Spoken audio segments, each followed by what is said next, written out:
In this world of technology, things are ever changing, rearranging. You need someone to help you out. I know someone who can. Come and take a journey with me as we go through the land of technology. You'll never be alone. You'll be with Paul Amadeus Lane in the tech zone. Welcome to the tech zone. We on our tech flow, and there's still a global market in case you didn't know. So many guests, we not trying to impress. Just wanna pass on the info. You can do the rest. See, there's no escaping tech. It's part of our lives. Keep every individual connected worldwide. But all this innovation is more than entertainment. It's people like you paving a new way every day. So let your imagination run wild with all the things that you dream about. Cause the tech zone is on now with Paul Amadeus Lane. Hello and welcome to the show. What's up? Paul Amadeus Lane. Thank you so much for tuning in. Hope you're staying safe out there during this time. We have a great show planned for you. 3 great guests. We're going to be talking about a number of subjects. We're going to talk about art. We're going to talk about entertainment. And we're also going to talk about how technology can help us and help businesses out there during COVID-19. So, in our first segment, we're going to talk about hope. And why are we going to talk about hope right now? Well, if you think about what we're going through, life has changed for many of us, or not many of us, most of us, all of us. We're not able to do the things freely like we did in the past. So do we allow that feeling to consume us, to just be depressed, to have more anxiety? Or do we look for what is ahead of us, being hopeful? There's some amazing stories out there that, because of technology, we're able to learn about, hear about, and even watch. And one of them had to do with a particular opera. Now, before the pandemic, this opera was an amazing, immersive experience that you can go and check out here in the LA area. Well, because of this pandemic, we're not able to do it now. But after this pandemic subsides and we get back to some type of normalcy, no doubt you're going to want to check this out. But until then, you can hear about it now, and you can find out why this is something you can add to your hope list post-pandemic. And I'm so happy to have with me right now Joe Conover from Panasonic. Joe, how you doing, my friend? Doing well. Yourself? I'm doing fantastic. So great to have you on the show, Joe. When I saw some of the innovation at CES 2020, and now to see it like just flourishing, I wanted to have you on to talk about it. So thank you so much. I hope you and your family are doing well in the midst of this pandemic, my friend. We are, and thank you for asking. I hope the same for you. Thank you so much. So let's talk about this technology and how awesome it is. So let's talk about the concept behind Sweetland, because this was like mind-boggling when I saw this. Right? It was very cool. Yeah, I love it. Yeah, Sweetland is an opera, fully immersive, with the guest. It's located in the historic LA State Park, which is a very unique piece of ground here with a lot of history in LA. And it was a very interesting concept to create this live operatic experience outside just before the pandemic. So timing wasn't perfect, as it isn't for most, but it was a really unique experience, and I'm glad we had the chance to accomplish the goal there. And Joe, what made you guys want to get involved with this project in the first place? Was it something that you guys saw maybe conceptually and say, hey, we can get this done? Was it someone who maybe approached you about it? You mind sharing that story with us? Of course. So for myself, I reside within Panasonic on the entertainment side of things, and in particular live events. So we have a lot of communication with those who are putting on live events, and particularly with a passion for projection and projection mapping as it's utilized in the arts there for this digital experience. This conversation came up, and again, it hit a lot of passion points for Panasonic, and quite frankly, myself, as it relates to the arts and supporting the arts. But it had some very unique use cases for projection and projection mapping on exterior facades within LA, with downtown LA as a backdrop. So when we heard the first concept, we were very interested to see how this may come to fruition. That's awesome. That's awesome. Thank you so much for sharing that with us, Joe. And Joe, when we talk about the arts, it seems like, and just as my opinion, that that's something that was missing in the time in which we're living in, pre-pandemic. But something tells me post-pandemic, something tells me we're going to go back to the artistic things such as operas, these amazing things out here. And just briefly, share your view on that, if you don't mind. Of course, and again, I think that was the nucleus of this, which really gets you at the heart, because most of our experiences are great, right? So the things you see projection mapping utilized are usually in a large scale. There may be a significant budget at play, and you see some of those exterior projection mappings done, and they're all wonderful. We're seeing a trend and a change in this. A lot of people see digital aspects in museum spaces these days as it's brought out, obviously, in our show capability and live events for concerts, our rental and staging market when it comes to theaters, and family entertainment centers and theme parks and such. You see it on a grand scale in most cases. And what I really liked about this is, I wouldn't consider it immersive, but it certainly told a story about humans with an artistic view and utilizing projection to tell the story and be a part of that story. So you really, if you took the projection out of this opera, you would be missing a piece to tell that story, and it would not be the same. So the way it was used, and the industry, the production company there, and Hannah Kim, who was the projection designer, really did some thoughtful design there to really tell the story, and what is this human story of the indigenous people of LA and LA and the park in particular. So I really enjoyed that. It was a complete part of the story, as much as the orchestra went, and as much as the actors. It was really that third component that really honed in and told the story. And because of it was immersive projection mapping, it really, as an audience member, really brought you into the landscape, the environment around us, because that is a significant part of the story there. So I really loved how they brought that all together. Another neat aspect about that I really liked is they weren't using our heaviest gear. So we have a very large range of projection when it's utilized in these manners. And for the most part, it's our higher end gear that's utilized in rental and staging to really put on these fully immersive experiences that you see in concerts and such these days. But what I liked here, there's some subtleness to it, and it was able to be accomplished within a budget that's really using projection that can be used in a classroom environment, right? So it was really unique. I liked all those points, and we were really behind it in supporting Sweetland the Opera. And Joe, talk about just the collaboration and collaborating with the artistic community with this. Were they embracive when it comes to? Did they embrace the technology of this? Because it is something newer when it comes to experience when it comes to opera. So what was kind of their initial feedback? Were they on board in the beginning, or did it take some coaching or some coaxing to get involved? No, they were completely on board in the beginning, and it was really their passion that brought me on board in particular.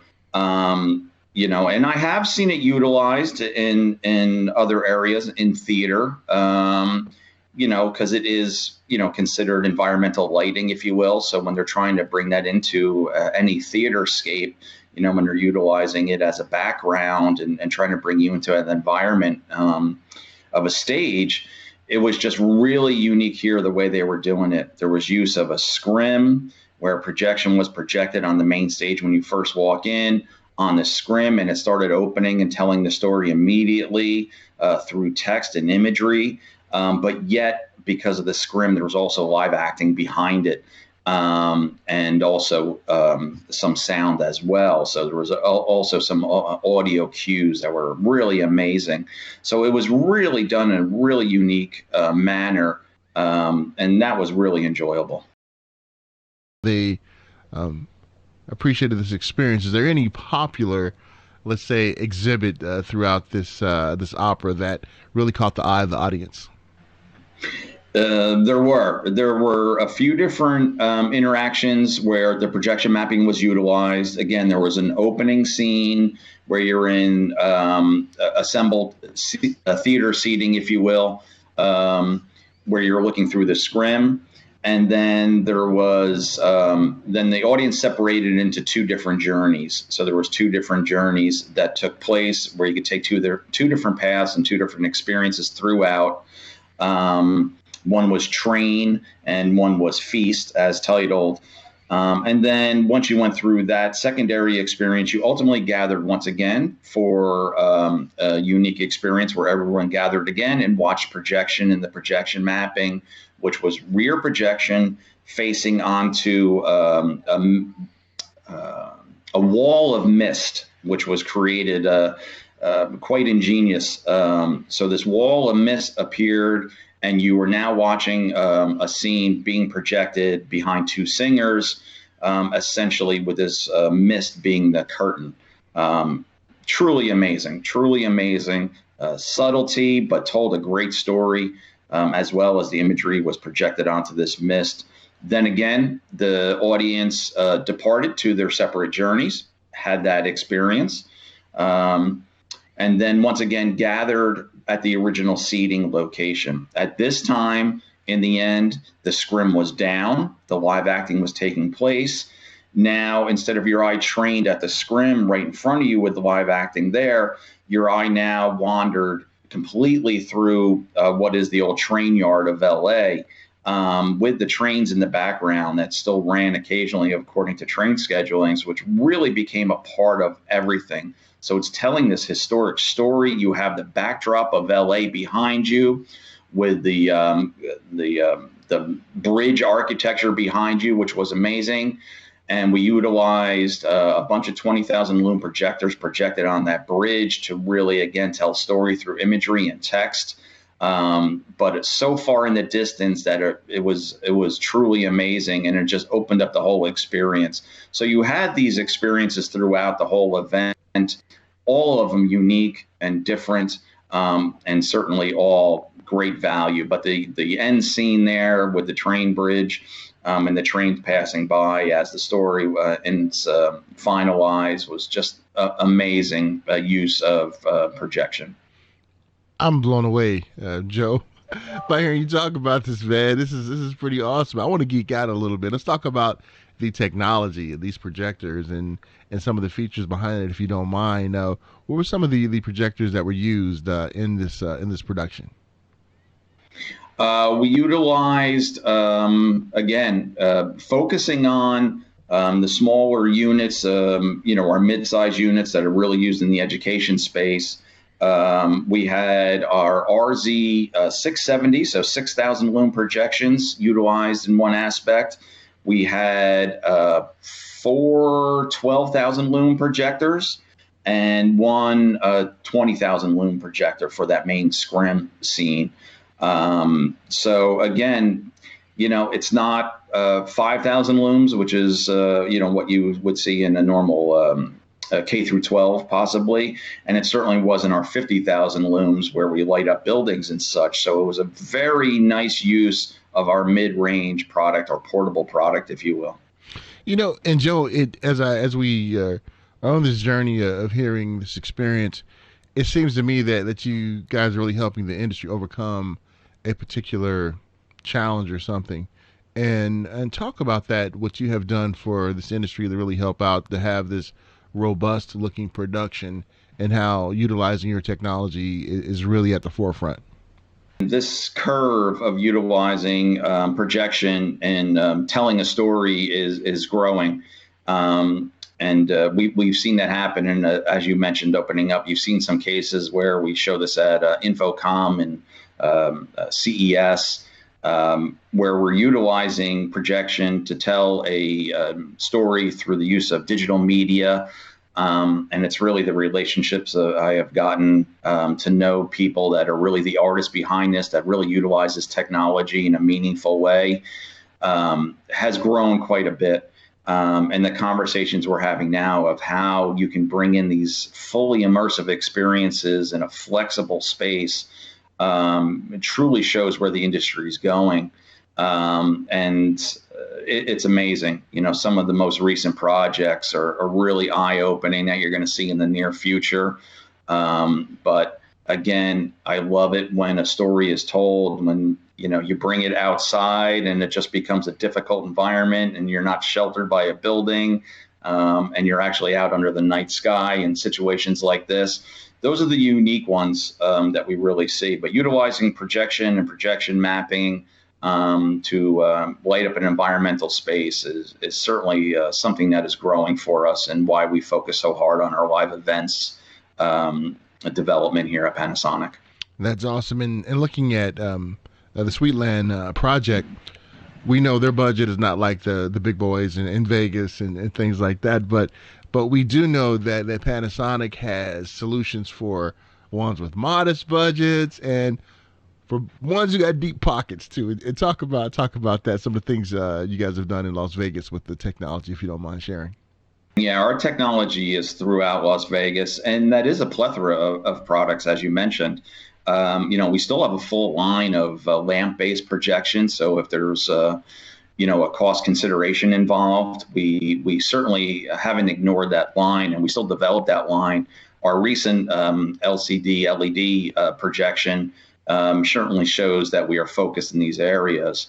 And again, our laser projection, as it relates in our DLP projection, one chip or two chip, is really significant when it comes to the entertainment space. And you see this in Vegas throughout, be it projection on the exterior or be it within shows. And, in those spaces of live events, within the shows in Vegas or on the floor of Vegas, sports books, whatever it may be, you see this trend. Esports for us is certainly a huge growing industry for all, where we have a large presence of not only our projection, but our displays, our video walls, and our camera technologies and our pan, tilt, zoom cameras and our live streaming studios.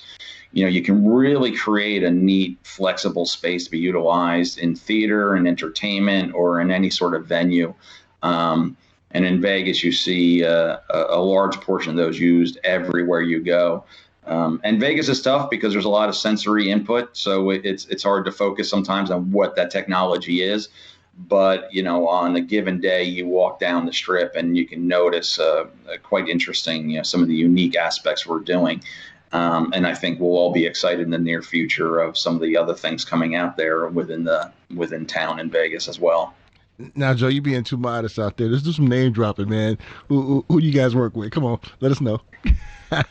I don't like to really name drop too much. We're involved in all the conversations out there, but we certainly have a large presence in almost every show. We share that with our competitors, obviously, but we do have a large presence in the rental and staging market. We have a very large market share for rental and staging. We are the go-to projection for that, just because our uniqueness when it comes to the rental and staging, be it a temporary event or even the fixed events. Our significant projectors and our laser projectors are certainly in its class, the most lightweight and I don't want to say portable, if you will, but it's the smallest form factor package. It's very, lightweight. It's one singular unit, doesn't require other units for cooling, and you can hang them in any configuration. So they're certainly very unique in the space of entertainment, and certainly is a go-to for us. So we find ourselves in a lot of venues in there at this point in time. All right, I'll give you a pass this time for not the name drop, but definitely. But I know some of the ones that you work with. Incredible technology, incredible work, my friend. You guys are doing some amazing things. And one thing I like about it too, about the different products out there, even for someone with a Kool-Aid budget like myself, I can hook up my room so I can stream my show and watch it on the wall and projection. So I love you guys for that. Thank you guys so much for doing that. But before I let you go, how can people find out more information about this great innovation out there? Joe, you mind sharing that with us? Oh, not at all. You can certainly visit us at Panasonic North America and see our technology that's out there. Again, it's utilized. We have, you can find us on YouTube, just type in Panasonic projection mapping. You can see some of the experiences there that we've created. And I also ask you to, if you enjoy the conversation here about Sweetland, the opera, I ask you to go to theindustry.org, Sweetland Opera.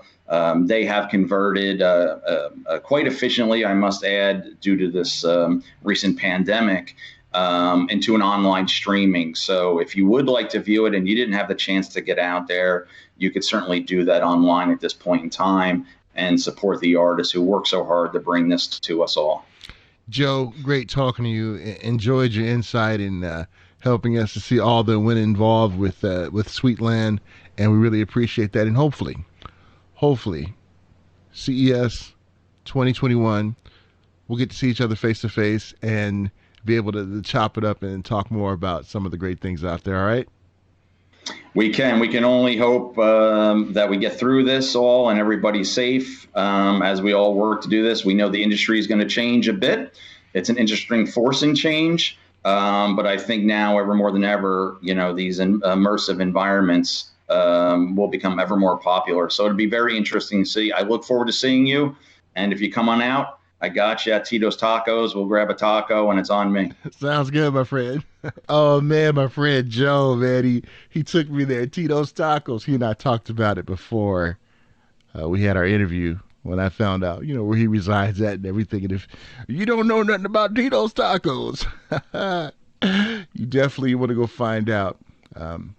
Best tacos I ever had. My father used to take us there when I was about 5 or 6 years old. The tacos were like 35 cents and 45 cents with cheese, and now it's like a gazillion dollars. No, I'm just joking, but Tito's Tacos, they're the bomb. And Joe, thank you so much for coming on, talking about some of the great things that Panasonic is doing, and it gives us hope that post-pandemic, the things we definitely going to run and check out here in the LA area.